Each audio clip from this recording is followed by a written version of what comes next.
이런 일은 일어나지도 아니하였고 보지도 못하였다라는 일들이 일어나고 있는 자리에 우리는 걸어 들어가고 있습니다. 지금 무슨 자리냐? 19장부터 21장까지 이스라엘에 왕이 없다라는 겁니다. 이스라엘의 왕이 지금 나에게 왕이 있는가라는 질문을 하나님은 계속 하고 계시는 겁니다. 여러분에게 왕이 계십니까? 여러분 왕이 있으십니까? 정말 하나님이 나의 왕 되십니까? 이건 되게 중요한 질문이라는 거죠. 왜 그렇습니까? 왕은요 달라요. 남편이나 그냥 보스 정도가 아니죠. 왕은 토를 달 수가 없습니다. 왕은 거기에 상의를 할 수 있는 존재가 아니에요.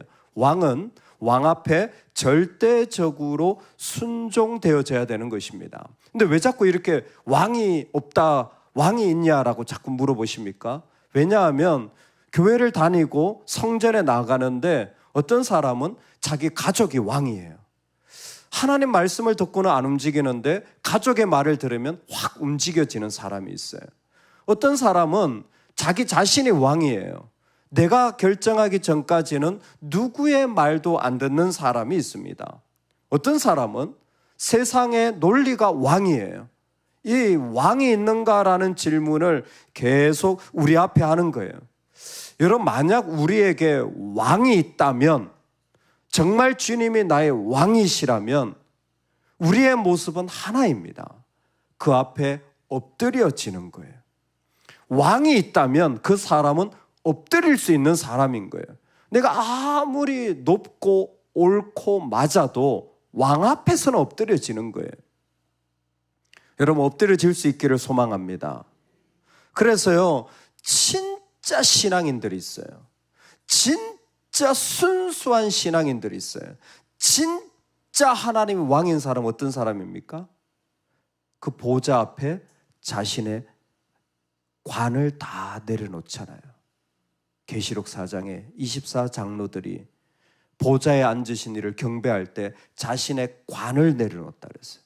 내 모든 권한을 다 버리는 모습이잖아요. 내 모든 힘을 다 내려놓는 거잖아요. 그게 왕이 있는 사람들의 모습이에요. 그러니까 정말 순수하고 아름다운 신앙인들은 왕이 있기 때문에 자신의 것을 내려놓는 사람입니다. 그게 억울하거나 힘들거나 그럴 수가 없어요. 그냥 다 내려놓아지는 거예요. 왕이 있다면. 근데 그 왕이 있는 사람이 오늘 우리에게 있느냐는 거예요. 레위 사람이 자신의 첩이 이 베냐민 사람들에 의하여서 성적인 폭행을 당하고 윤간을 당하는 고통을 겪게 됩니다. 흥미로운 사실이 있어요. 27절, 그의 주인이 일찍이 일어나 집 문을 열고 떠나고자 하더니 그 여인이 집 문에 엎드려져 있고 그의 두 손이 문지방에 있는 것을 보고, 아멘. 그 첩이 밤새 농락당하고 어떻게 그 쓰러져가는 몸으로 그 집까지 집에 오고자 하는 마음으로 겨우 기어서 왔겠죠.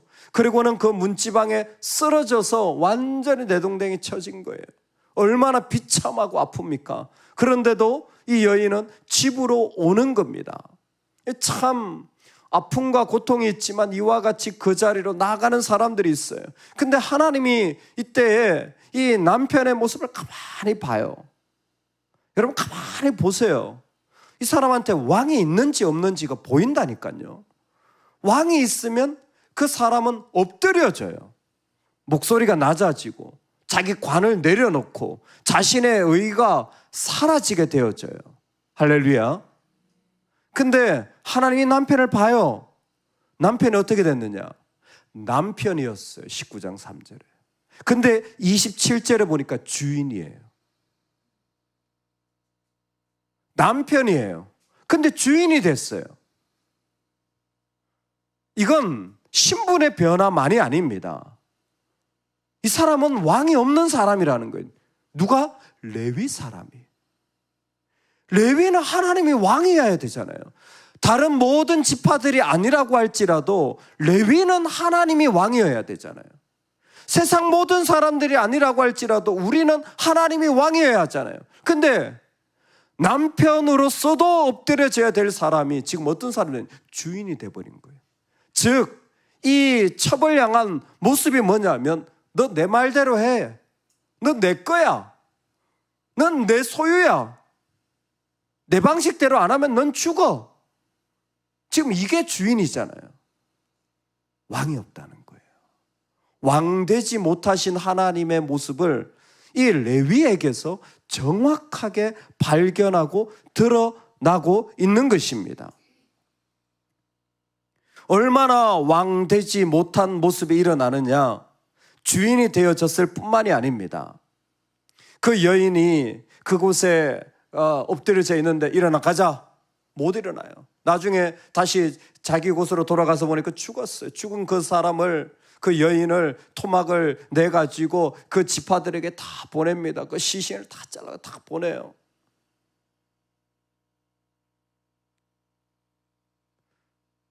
너희들 이럴 수가 있니? 어떻게 가만히 있니? 모든 지파들에게 호소하는 부르짖음을 보내는 거예요. 이스라엘 사사 시대에는요, 두 가지 부르짖음이 있었어요. 하나는 공동체가 부르짖는 거예요. 공동체가, 하나님 우리가 너무 힘들어요. 너무 아파요. 그러면 하나님 구원해 주셔요. 근데 시간이 지나면요, 공동체적 부름이 사라지고 다 능력을 줘도 개인적 부르짖음이에요. 삼손 같은 사람이 대표적이었죠. 그냥 내가 힘들면 뭐 공동체고 뭐고, 하나님 나 힘들어 죽겠어요. 나한테 힘을 주세요. 근데 하나님은 없어. 힘은 있어. 이게 개인적 부르. 지금 어떤 모습이냐? 또 다른 부르짖음이 있는데 복수의 부르짖음이에요. 시간이 갈수록 정말 하나님이 왕되지 못한 사람들의 모습이 뭔지가 드러나는 거예요. 복수의 부르짖음이에요. 피해 복수를 하자. 가만히 있을 수 없다. 이 사람들 그냥 둘 수 없다. 이 복수의 부르짖음이 이들 가운데 나타나기 시작한 거예요. 이게 바로 12조각을 내가지고 보내는, 이 시신을 보내는 그 모습의 정체입니다. 우리는 오늘 말씀 가운데서 분명한 세 가지 모습을 보게 됩니다. 하나님 왕되지 못할 때 사람들은 더 악해지는 거예요. 기브아 사람들 참 나빠요. 이 베냐민 지파 어떻게 이런 성적인 음란함과, 그리고 한 여인을 이렇게 무참하게, 첩이라고 할지라도 이렇게 무참하게 짓밟는 일들에 참여할 수 있는지 몰라요. 너는 이와 같이 여호와께서 보시기에 정직한 일을 행하여 무죄한 자의 피를 흘린 자를 너희 중에서 제할지니라. 이 여인은 무죄합니다. 이 여인은 고통만 당할 뿐이에요. 그 여인은 그래 완전히 죄가 없느냐? 그건 또 아니에요.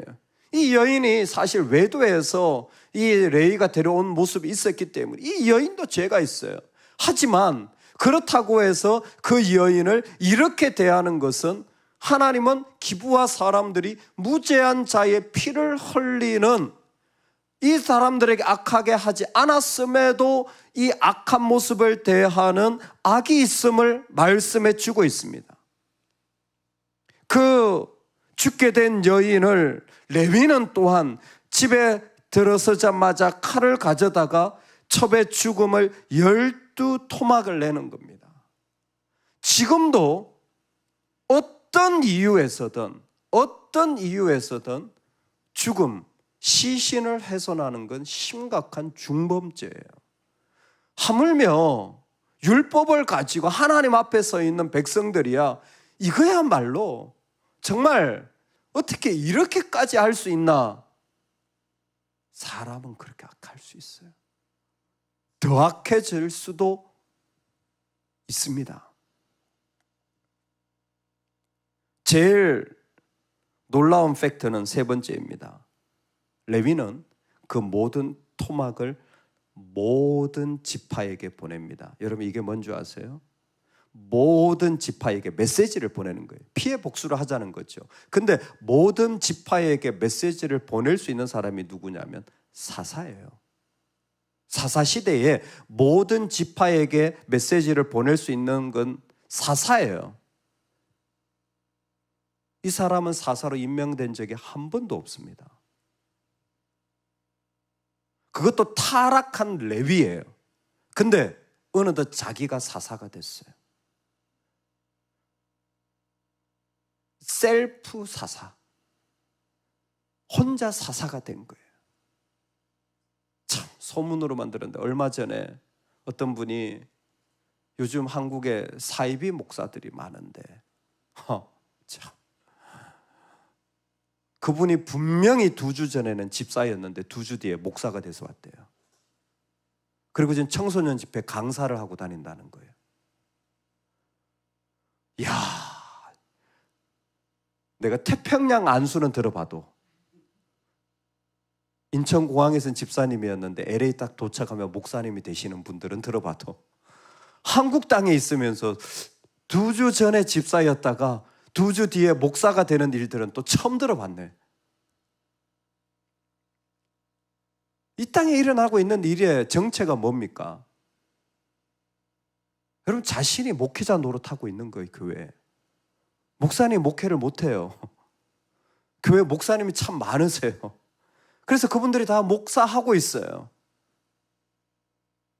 가정에 아내가 많어. 아내가 해야 될 일을 너무 아내가 많어. 지금 그와 같은 타락이 일어나고 있는 거예요. 레위가 자기가 사사가 되어진 거예요. 여러분 이것은 사실 어떻게 이럴 수 있느냐? 어떤 악보다 더한 하나님의 자리가 침범되어진 거예요. 악이 깊어지면 하나님이 필요 없어져요. 하나님이 없어져요. 그냥 자기가 다 해버리는 거예요. 이 모든 것은 악함입니다. 이 모든 것은 악함이에요. 레위 사람이 뭔가 자기는 공의로운 마냥 지파들에게 보내가지고 하지만 이미 자신은 몰라요. 자신이 하나님의 영역을, 하나님이 세운 사람들을 무시하고 하나님도 없는 모습으로 나아가고 있다는 것을, 하나님이 왕되지 못한 것을, 멈추지 못하는 것을 자신은 몰라요. 정말 그가 공의롭다면, 레위 사람이 정말 공의롭다면 자기 첩이 처음 강간을 당할 때부터 공의로웠어야죠. 그때부터 싸웠어야죠. 그때부터 일어났어야죠. 근데 정작 그때는 나는 안전하니까 가만히 있다가 그 첩의 죽음을 보고 분노하고 메시지를 보내는 것은 그건 공의가 아니에요. 그냥 복수지. 인간적인 악일 뿐입니다. 기부와 사람이 잘했다라는 말이 아니에요. 모두가 다 악이에요. 다 악이에요. 악이 더 깊어지고 있습니다. 여러분, 하나님이 우리의 왕 되지 못하고 악이 우리의 왕 될 때 일어나는 일은 하나님의 사랑으로 충분하지 못한 거예요. 로마서를 보면 하나님의 자녀, 하나님의 왕 되신 자들은 하나님을 아빠, 아버지라 부릅니다. 그러니까 하나님으로 충분해져요. 아버지가 계시면 면류관을 내려놓아도 아무 문제 없어요. 할렐루야. 내 체면을 아버지가 있으면 아무 문제가 없어요. 근데 하나님 아버지가 왕되지 못할 때는 그 사랑에 만족이 없기 때문에, 그의 삶에 충분함이 없기 때문에, 하나님으로부터 그 안에 나를 채우는 것이 없으니까 뭐예요? 악이 왕되어지면요, 항상 나는 당하는 사람이야. 항상 나는 억울해. 나는 힘든 사람이에요. 나는 항상 희생당하는 사람이에요. 계속된 끊임없는 비교가 일어나요. 여러분, 우리 안에 이런 마음이 있다면 우리가 지금 악을 왕으로 삼았다라는 겁니다. 하나님이 왕 되시면요, 아빠, 아버지가 있는 거예요. 근데 악이 왕 되면요, 나는 항상 당하고, 나는 항상 버림받고, 나는 항상 죽도록 일만 하고, 나는 항상 희생당하고, 나는 항상 어려움만 당하는 사람이에요. 놀랍게 이 생각들이 우리 안에 깊이 들어와져 있어요. 하나님 앞에 우리의 마음이 정결해지기를 주의 이름으로 축원합니다. 하나님, 왜 내 재물은 받지 않으십니까? 내가 내 동생을 지키는 자입니까? 가인은 늘 나는 억울한 사람이에요. 이미 하나님이 내 제사를 받지 않을 때부터 난 기분이 상했어요. 악해지기 시작한 겁니다. 그때 하나님 뭐라고 말씀하십니까? 너의 얼굴을 나한테 들어라. 왜 얼굴을 못 드니? 하나님 앞에 있어야 돼요. 하나님 왕 되신다면 하나님 앞에 얼굴을 들면 돼요. 하나님 앞에 정직한 고백을 드리면 돼요. 하나님 앞에 부끄러움 없는 지를 살피면 돼요. 하나님 앞에 내 모습을 올려드리면 됩니다. 할렐루야. 우리는 하나님 앞에 내 모든 것 내려놓고 나아가면 돼요. 하나님이 내 왕이시라면 하나님 앞에 내 얼굴을 들고 나아갈 수 있기를 주의 이름으로 축원합니다. 너 하나님께 얼굴 들 수 있니? 하나님 앞에 정결하면 이 땅에 어떤 악이 오더라도 여러분 우리는 충분히 이길 수 있습니다. 하나님 앞에 정결하여 얼굴을 들 수 있다면 하나님이 내 예배를 받지 않으신다고 할지라도, 심지어 하나님 내 생명을 취하신다고 하실지라도 그 사람은 하나님 앞에 얼굴을 들고 나아가는 거예요. 여전히 하나님 앞에 나아가는 거예요. 여러분 오늘도 우리의 얼굴은 하나님의 품을 파고들 수 있기를 소망합니다. 이 땅 가운데 다 안 되더라도 역시 나도 죄인이에요. 하지만 여전히 하나님 앞에 품을 파고 들어가 그 하나님 얼굴 앞에서는 은혜가 있기를 소망합니다. 아멘. 두 번째는 여러분 악한 시대에 하나님 왕 되시기 위해 하나님 품 앞으로 나가야 될 뿐만이 아니라 믿음의 사람들과 지어져 가야 돼요. 이게 참 중요합니다. 여러분 믿음의 사람들과 함께 지어져 가요. 모든 사람들이 이 악의 자리에 초대를 받아요. 이 사람만 이런 게 아니에요. 우리도 이만큼 더 악해질 수 있는 죄인입니다. 엘리야조차도 나만 열심히 특심하오니, 이 얘기가 뭐냐면 나만 죽도록 일했다라는 거예요. 야, 엘리야가 그렇게 말할 정도예요. 근데 세상 살면요 다 그런 마음이 들어요. 내가 교회 얼마나 충성했는데, 내가 우리 가정에 얼마나 열심히 일했는데, 내가 이 땅에 조국을 위해서 얼마나 수고했는데, 선교지에서 내가 죽도록 고생했는데, 전부 다 열심히 특심한 분들의 특징이 내가 얼마나 수고했는지 알아? 이분들의 질병이에요. 여러분 열심히 하지 마세요.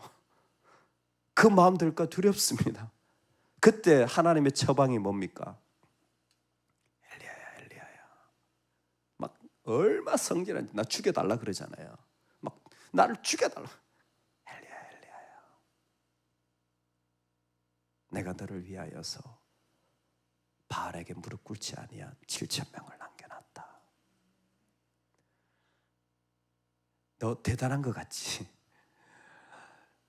세상에 너보다 더 아름답게 하나님 섬기는 사람 많고, 너보다 더 귀하게 하나님을 사랑하는 사람도 많고, 너보다 더 소중하게 하나님과 함께하는 사람들도 많아.